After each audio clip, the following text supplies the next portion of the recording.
His Excellency President Rodrigo Roa Duterte.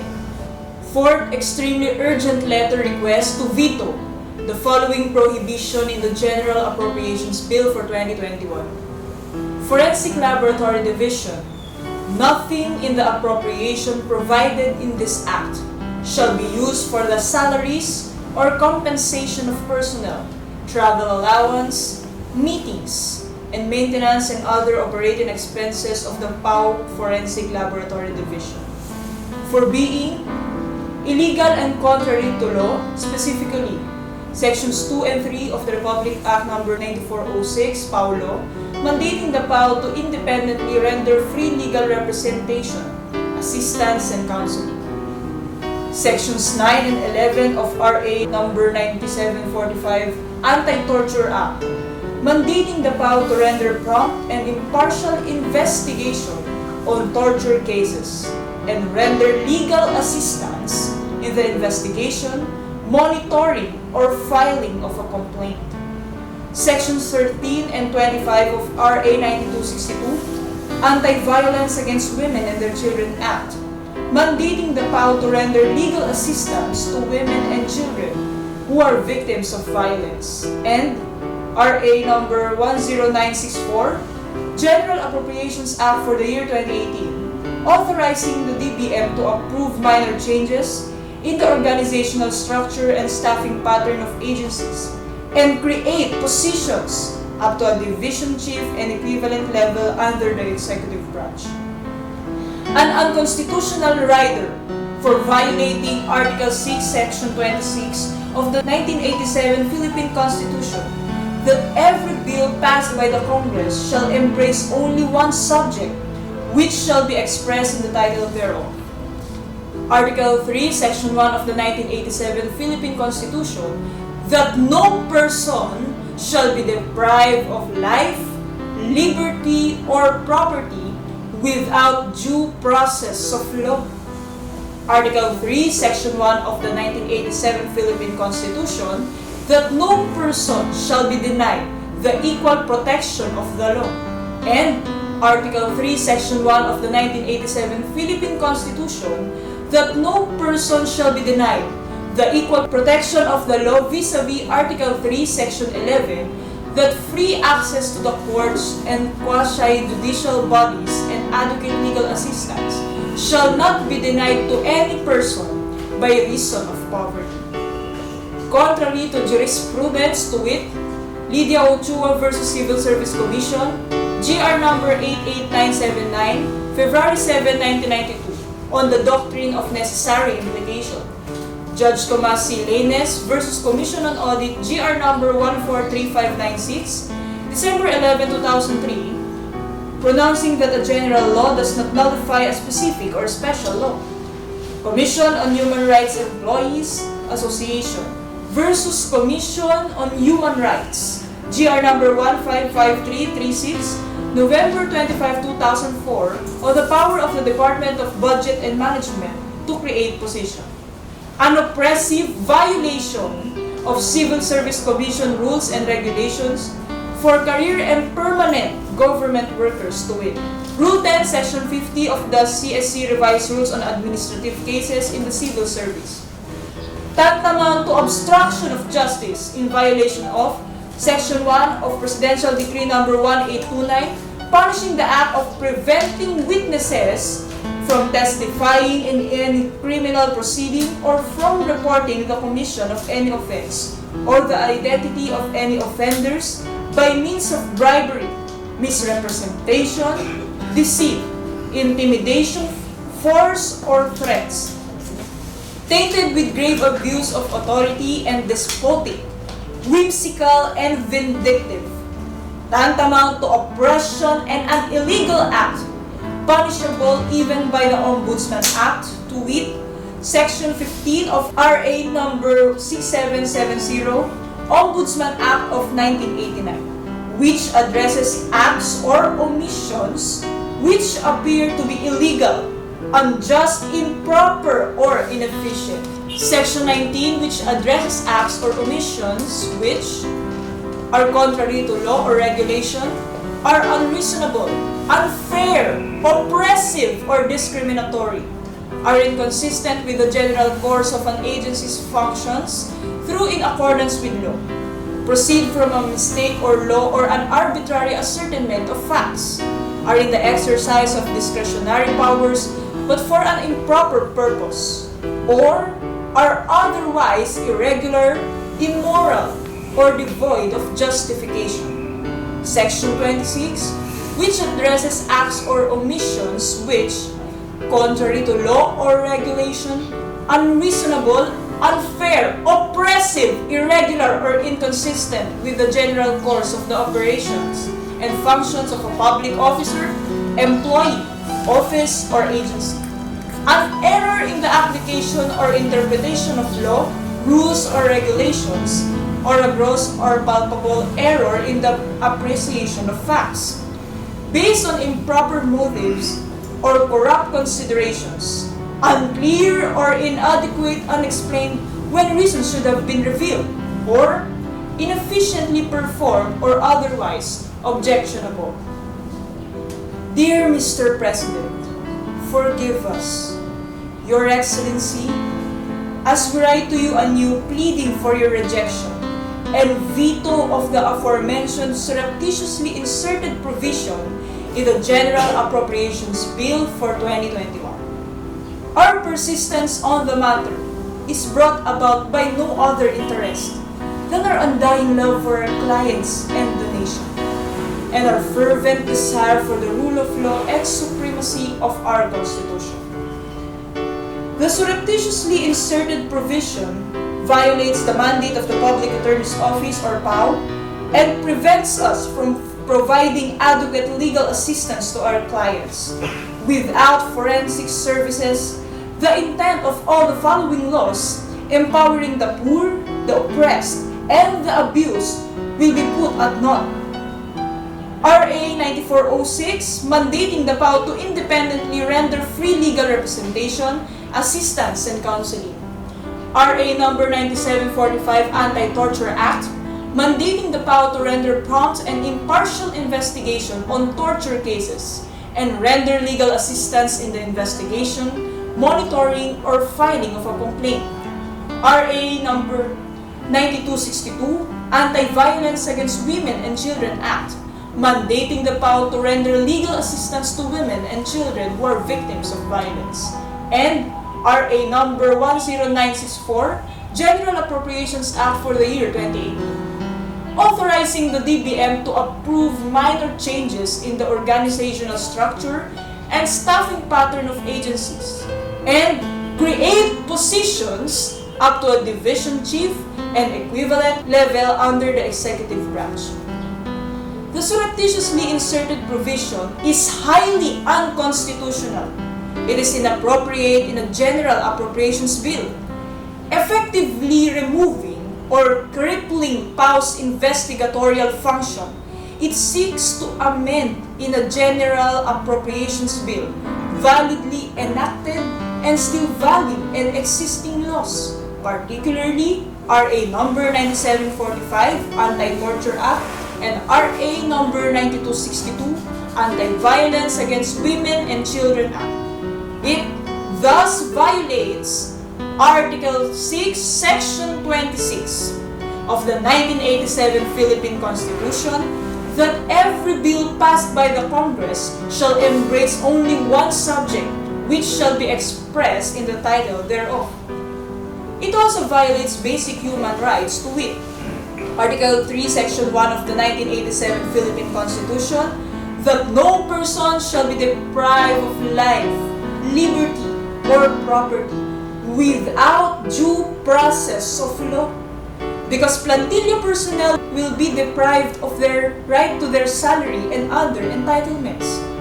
Article 3, Section 1 of the 1987 Philippine Constitution, that no person shall be denied the equal protection of the law, because the Commission on Human Rights, or CHR, has more than 320 million peso budget for their human rights protection services, including forensic and medical legal services.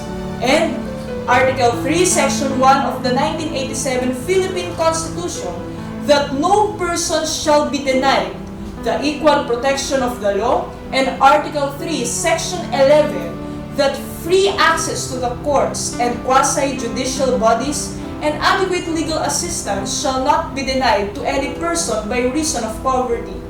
Because PAO clients, in view of their poverty, will be deprived of the opportunity to counter the forensic findings of the Philippine National Police or PNP or the National Bureau of Investigation NBI, unlike those represented by private legal practitioners. That the surreptitiously inserted provision is contrary to law and highly unconstitutional finds basis in and is supported by well-established legal doctrines and principles to wit. Lydia Ochoa versus Civil Service Commission, GR number 88979, February 7, 1992, on the doctrine of necessary implication. The doctrine states that what is implied in a statute is as much a part thereof as that which is expressed. Evidence gathering and case build-up through forensic services is subsumed in the mandate of the PAO to investigate torture and abuse cases and render free legal representation, assistance, and counseling. Judge Tomasi Laines versus Commission on Audit, GR number 143596, December 11, 2003, pronouncing that the general law does not nullify a specific or special law. The legislature, by adopting a general law containing provisions repugnant to those of the special law and without making any mention of its intention to amend or modify such special law, cannot be deemed to have intended an amendment, repeal, or modification of the latter. The PAO Law, the Anti-Torture Act, the Anti-Violence Against Women and Their Children Act are special laws providing for legal assistance of specific sectors in the society. They cannot be overturned by a General Appropriations Act, and Commission on Human Rights Employees Association versus Commission on Human Rights, GR number 155336, November 25, 2004, on the power of the Department of Budget and Management, DBM, to create positions. The case affirmed the power of the DBM under the Revised Administrative Code of 1987, Section 3, Chapter 1, as alter ego of the President to, among others, create plantilla position in the executive branch. This is precisely what the DBM exercised in creating plantilla personnel of the PAO Forensic Laboratory Division. The surreptitiously inserted provision prevents the PAO from utilizing both the MOOE and PS allocations for the operations of the PAO Forensic Laboratory. Both these allocations are crucial in the PAO's performance of its mandate. Without one or the other, the operation of PAO Forensic Laboratory is highly crippled. In last year's budget, the PAO was prevented from using MOOE funds for the operation of the PAO Forensic Laboratory. If this happens again, PAO Forensic Laboratory plantilla personnel would be exposed to an inhumane condition of work of not being allowed to use office supplies and other necessities to perform their duties and responsibilities. This will demoralize them. The Constitution specifically provides the labor is entitled to humane conditions of work. Central Bank Employees Association Incorporated versus Caberoy, GR number 188066, October 22, 2014. Palpable, therefore, is oppression as prohibited under the CSC rules to wit. Rule 10, Section 50 of the CSC Revised Rules on Administrative Cases in the Civil Service, punishing oppression with suspension of 6 months and 1 day to 1 year for the first offense and dismissal from the service for the second offense. As a matter of fact, disallowing the PAO Forensic Laboratory Plantilla personnel from using funds for office supplies and other MOE is tantamount to constructive dismissal, for if such a condition persists, they may eventually feel compelled to give up their position under the circumstances. Ang versus San Joaquin Jr., GR number 185549, August 7, 2013. The surreptitiously inserted provision came about only after the Dengvaxia controversy, with the PAO Forensic Laboratory totally defunded and thereby eliminated. The evidence it gathered in favor of deceased and living Dengvaxia recipients runs the risk of not being effectively proven in court by a forensic expert. It may not be even viewed as an attempt to prevent the PAO from ever presenting the forensic findings of the PAO forensic team in the Dengvaxia cases, swiftly achieved through a rider in an appropriations bill without the Dengvaxia respondents, defendants accused, having to face such evidence in court head-on. No doubt, it obstructs justice to the victims of the Dengvaxia fiasco in violation of Section 1 Presidential Decree number 1829, punishing the act of preventing witnesses from testifying in any criminal proceeding or from reporting the commission of any offense or identity of any offender or offenders by means of bribery, misrepresentation, deceit, intimidation, force, or threats. Although PAO Forensic Laboratory Plantilla personnel were created in 2019, PAO has been rendering forensic services for 16 years already. As a matter of public knowledge, PAO Forensic Services were rendered in various national and public interest cases. Among others, the Sulpicio cases regarding capsizing of MV Princess of the Stars, 2009 Edsanian shootout, Visconde Massacre murder case, Bonita Baran case, the Kasambahay abused by her employers, John de la Riarte case, Kian Lloyd de los Santos, Carl Angelo Arnaiz, Reynaldo Culot de Guzman, and Michael Angelo Remigio cases, so-called extrajudicial killings which were proven as not state-sponsored. The brazen violation of the 1987 Constitution and the validly existing laws, administrative rules and regulations, and well-established jurisprudence, coupled with the obvious intent of paralyzing the PAO to weaken the Dengvaxia cases, undoubtedly revealed grave abuse of authority. It evinces a deliberate disregard of human rights and labor entitlements. Clearly, it is despotic, whimsical, and vindictive. Oppression is also known as grave abuse of authority, which is a misdemeanor committed by a public officer who, under color of his office, wrongfully inflict upon any person any bodily harm, imprisonment, or other injury. It is an act of cruelty, severity, or excessive use of authority. Office of the Ombudsman versus Cameroy, GR number 188066, October 22, 2014. Oppressive attacks were struck down regardless of the character or nature of the actor. Central Bank Employees Association Incorporated versus Cameroy, GR number 188066, October 22, 2014. All told, the surreptitiously inserted provision constitute oppression and an illegal and unconstitutional act. It is unreasonable, unfair, and discriminatory because it defunds the PAO Forensic Laboratory, a highly performing organizational unit. Worse, it is motivated by bad faith and ill motive as a defense strategy in the Dengvaxia cases. It is, therefore, an act so reprehensible of a public official that it is punishable even under the Ombudsman Act, to wit, Section 15 of RA number 6770 Ombudsman Act of 1989, which addresses acts or omission which appear to be illegal, unjust, improper, or inefficient.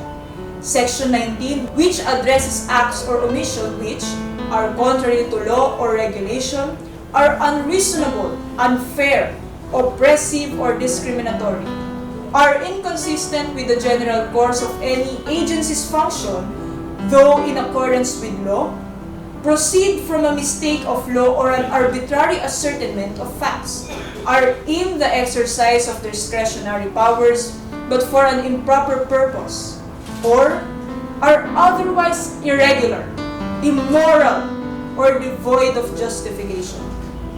Section 26, which addresses acts or omission which, contrary to law or regulation, unreasonable, unfair, oppressive, irregular, or inconsistent with the general course of the operations and functions of a public officer, employee, office, or agency. An error in the application or interpretation of law, rules, or regulations, or a gross or palpable error in the appreciation of facts, based on improper motives or corrupt considerations, unclear or inadequately explained when reasons should have been revealed, or inefficiently performed, or otherwise objectionable, without necessarily being redundant, but only for the purpose of emphasis and clarity. It is on the basis of all the foregoing that we humbly plead for your Excellency's exercise of your constitutional prerogative to veto the illegal and unconstitutional rider inserted by Minority Senator Franklin Drilon and allowed by Senator Sonny Angara under Article 6, Section 27 of the 1987 Constitution. The or he, the President, shall have the power to veto any particular item or items in an appropriation, revenue, or tariff bill, but the veto shall not affect the item or items to which he does not object.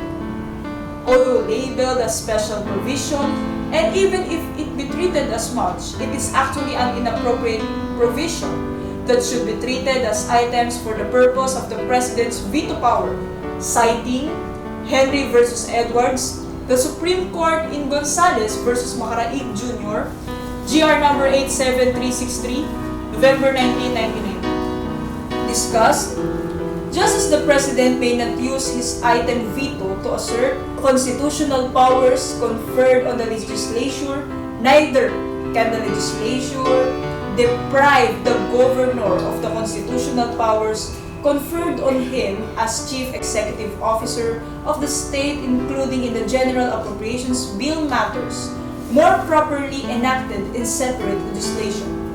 The governor's constitutional power to veto bills of general legislation cannot be abridged by the careful placement of such measures in the General Appropriations Bill, thereby forcing the governor to which between approving unacceptable substantive legislation or vetoing items of expenditure essential to the operation of government. The legislature cannot, by location of a bill, give it immunity from executive veto, nor can it circumvent the governor's veto power over substantive legislation by artfully drafting general law measures so that there appear to be true conditions or limitation on an item of appropriations. Otherwise, the legislature would be permitted to impair the constitutional responsibilities and functions of a co-equal branch of government in contravention of the separation of powers doctrine. We are no more willing to allow the legislature to use its appropriation power to infringe on the governor's constitutional right to veto matters of substantive legislation that we are allowed to the governor to encroach on constitutional powers of the legislature. In order to avoid this result, we hold that when the legislature inserts inappropriate provisions in a general appropriations bill Such provisions must be treated as items for purposes of the governor's item veto power over general appropriation bill. Legislative control cannot be exercised in such a manner as to encumber the general appropriations bill with veto-proof log-rolling measure special interest provisions which could not succeed if separately enacted or rather substantive pieces of legislation incorporated in a bill to ensure passage without veto. Even if the provision be treated as condition or restriction, the Supreme Court in the aforementioned case further discussed. There can be no denying that inherent in the power of appropriation is the power to specify how money shall be spent, and that in addition to distinct items of appropriation, the legislature may include the appropriation bill's qualifications, conditions, limitations, or restrictions on expenditure of funds. Settled also is the rule that executive is not allowed to veto a condition or proviso of an appropriation while allowing the appropriation itself to stand. That was also the ruling in Bolinao Supra, which held that the veto of a condition in an appropriations bill which did not include the veto of items to which the condition related was deemed invalid and without effect whatsoever. However, for the rule to apply, restrictions should be such in the real sense of the term, not some matters which are more properly dealt with in a separate legislation. Restrictions or conditions in an appropriations bill must exhibit a connection with money items in a budgetary sense in the schedule of expenditures. Again, the test is appropriateness. It is not enough that a provision be related to the institution or agency to which funds are appropriated. Conditions and limitations properly included in an appropriation bill must exhibit such a connexity with money items of appropriation that they logically belong in a schedule of expenditures. The ultimate test is one of appropriateness. By all measures, the illegal, oppressive, unjust, despotic, whimsical, and vindictive unconstitutional rider inserted by Senator Drilon and allowed by Senator Angara has no place in the General Appropriations Act for 2021. It attempts to amend RA numbers 9406, 9745, and 9262 through a General Appropriations Bill which is inappropriate, and worse, it completely goes against the spirit of the constitutional rights to due process, equal protection, and free access to justice. We are thus most respectfully reiterating our prayer that Your Honor, as champion of the masses, the poor, underprivileged, and oppressed, veto for being illegal and contrary to law, an unconstitutional rider, contrary to jurisprudence, an oppressive violation of civil service rules and regulations for career and permanent government workers, tantamount to oppression punishable by the Ombudsman Act, tantamount to obstruction of justice, tainted with grave abuse of authority, despotic, whimsical, and vindictive, punishable by Ombudsman Act. The insertion in the General Appropriations Bill for 2021 through an unethical machination, to wit, Forensic Laboratory Division, nothing in the appropriation provided in this act shall be used for the salaries or compensation of personnel, travel allowance, meetings, and maintenance and other operating expenses of the PAO Forensic Laboratory Division. As Chief Executive, to ensure the continuous and improved delivery of adequate legal representation and assistance to indigents through forensic services to the millions of Filipino poor clients of PAO. In the name of true and genuine public service and social justice to the poor and the Filipino masses, we remain